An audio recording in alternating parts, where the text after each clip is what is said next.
Have you ever wondered how humanity would respond to an alien invasion? Would we cower in fear, surrendering to their superior technology? Or would we rise up, united in defiance? What would happen if those aliens picked a fight with the wrong species?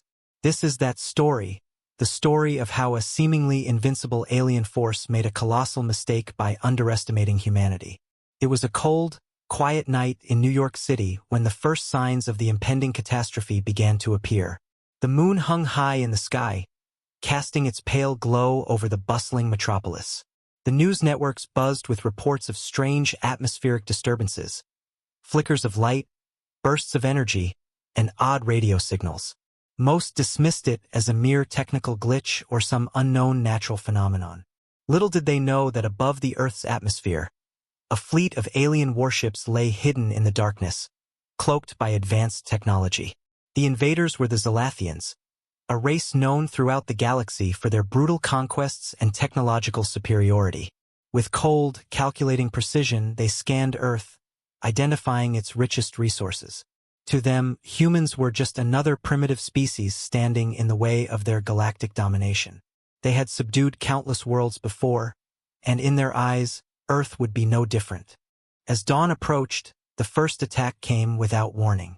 A beam of searing blue light descended from the sky, striking the heart of the Amazon rainforest. The blast was so intense that satellites detected a sudden spike in radiation, and seismographs registered tremors across South America. By the time the dust settled, a vast area of the rainforest had been reduced to a smoldering crater. The world watched in horror as news channels broadcasted the devastation live.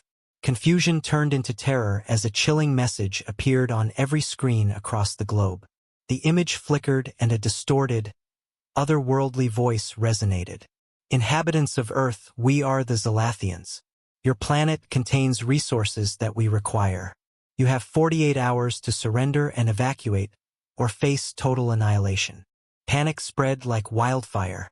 People flooded the streets, seeking answers, but the governments themselves were in chaos. Across the globe, leaders convened emergency meetings, trying to comprehend the magnitude of the threat and how to respond. Amidst the confusion, one thing became clear: humanity was under attack. In the secretive underground facility known as the bunker, buried deep beneath the Rocky Mountains, a team of experts gathered. Among them was Dr. Elena Rivera, a renowned physicist specializing in quantum mechanics. She stared at the monitors displaying the aftermath of the attack, her mind racing through possible scenarios. This isn't just an invasion. It's a takeover, she said, her voice cutting through the tense silence. They've likely done this to other planets before. We need to think outside the box if we're going to survive.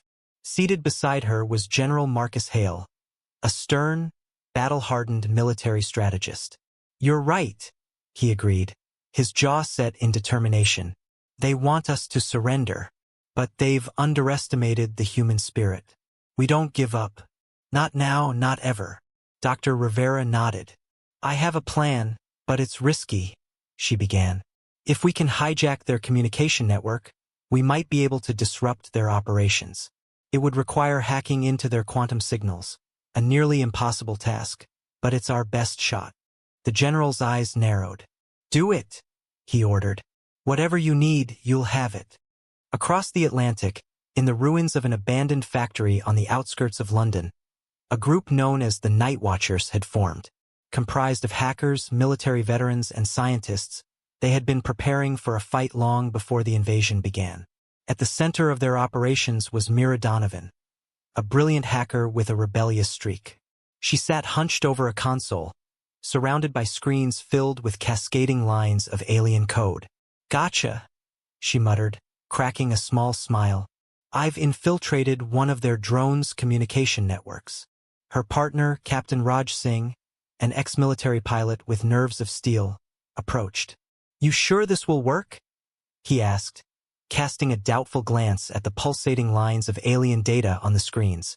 It has to, Mira replied, determination blazing in her eyes. The only way to fight them is to use their own technology against them. If we can access their network, We can send false commands and disrupt their entire operation. Raj nodded, his gaze hardening. Then let's give them hell.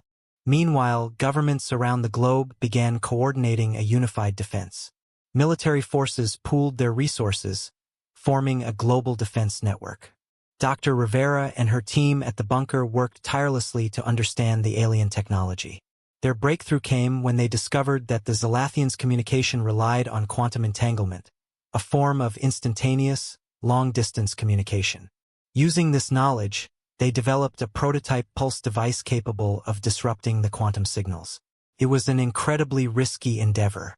One wrong move could alert the Zalathians and provoke an even deadlier response. But humanity had no other choice. 3 days into the invasion, cities around the world lay in ruins. The Zalathian drones roamed the streets, mechanical legs clanking ominously as they scanned for signs of resistance. The atmosphere was grim. Hope seemed like a distant memory.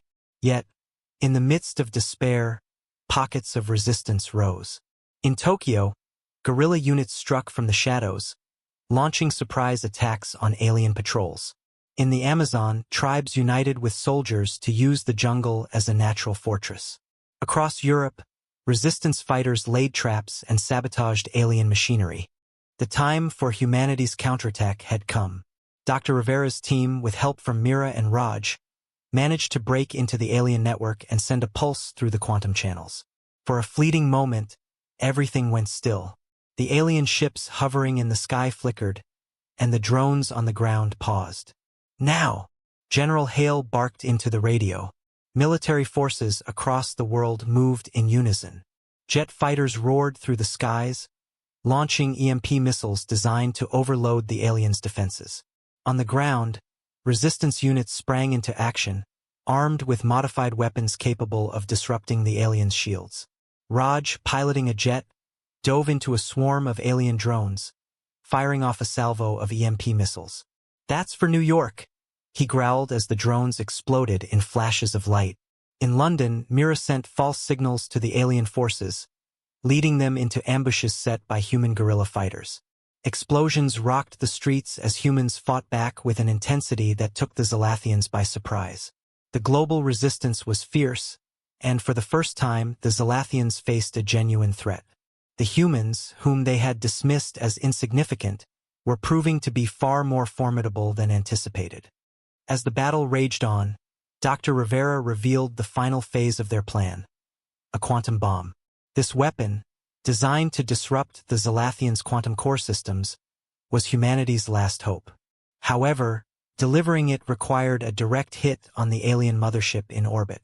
It was a suicide mission, and Raj volunteered without hesitation.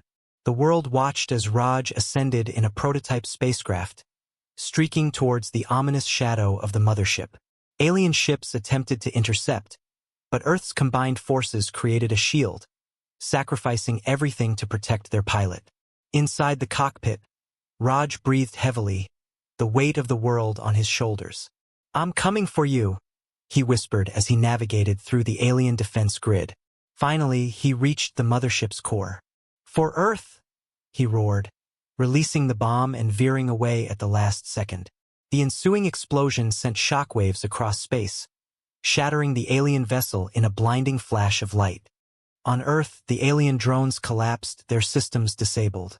The skies cleared, revealing the wreckage of alien ships falling like flaming meteors.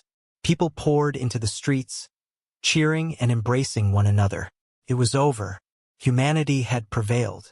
Dr. Rivera, Mira, and the others gathered at the bunker, their faces a mix of exhaustion and triumph. "We did it," Mira breathed, her voice cracking. "We actually did it." Dr. Rivera nodded, her eyes shining with pride. "This isn't just a victory," she said. "It's a new beginning. The Zalathians messed with the wrong species, and now they know we won't be conquered easily." In the weeks that followed, Earth's nations united to form the Global Defense Coalition, pledging to study the captured alien technology and prepare for future threats. The legend of humanity's defiance spread, a reminder that even in the darkest of times, humans possess an indomitable will to survive and protect their home. So now, the question remains, Who else in the vast universe will dare to challenge humanity again? The answer is clear: those who do, beware, because humans will always strike back. And thus, Earth entered a new era, not as victims, but as guardians of their world. The Zalathians' invasion had taught them a harsh lesson, that the human spirit, when united, is an unstoppable force.